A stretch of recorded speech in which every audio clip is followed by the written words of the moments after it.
Welcome back to Every Woman. We are answering more of your questions on breast cancer with the doctors of Breastlink. So I'm going to ask, are there a certain group of women who are more at risk for breast cancer? Absolutely, yes. The women with a strong family history of breast cancer are at increased risk for breast cancer. And obviously, the closer that relative is to you, the higher the risk of breast cancer. So a first-degree relative will increase your risk more than a second-degree relative. Okay, what about ethnic groups? Are there any ethnic Well, certainly the groups? Ashkenazi Jewish background is definitely a risk factor, and then there's what are the newer gene mutation groups from the South American women are at increased risk for That's right. gene Mm-hmm. testing. Well, do you find as far as with, minority women, because I know personally with, my mom and my culture, we aren't really taught to touch ourselves or, do breast exams or things like that. So do certain cultures who have that kind of modesty, are they more prone to get breast cancer, and when they do get it, it's at later stages? The two largest risk factors for developing breast cancer are simply being a woman and aging. And that crosses all ethnicities, all cultures, all boundaries. So I think that's really an important take-home message. Nobody is safe from breast cancer.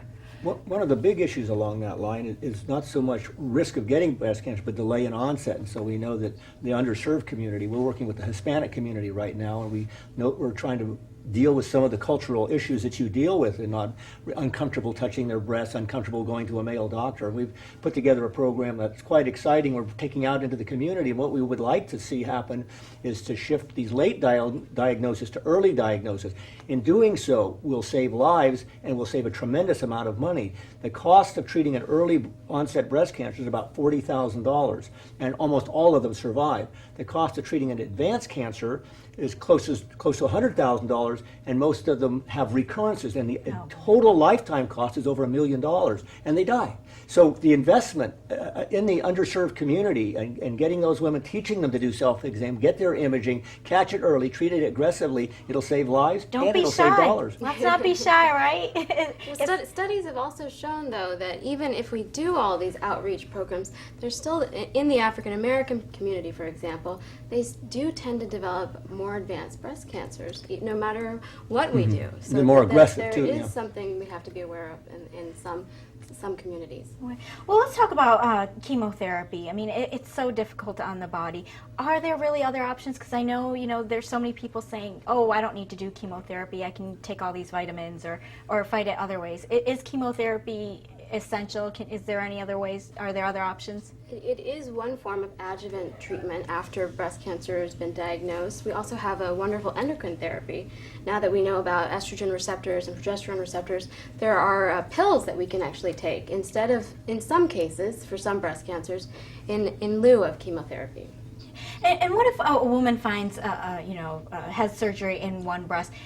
I know with my mom, she found it in one breast, and her idea was she just wanted to have surgery on the other, remove both breasts, but her doctor said that was too aggressive. Do you try to, I mean, obviously it's on an individual case-by-case basis, but do you encourage people to do both breasts if they find it in one?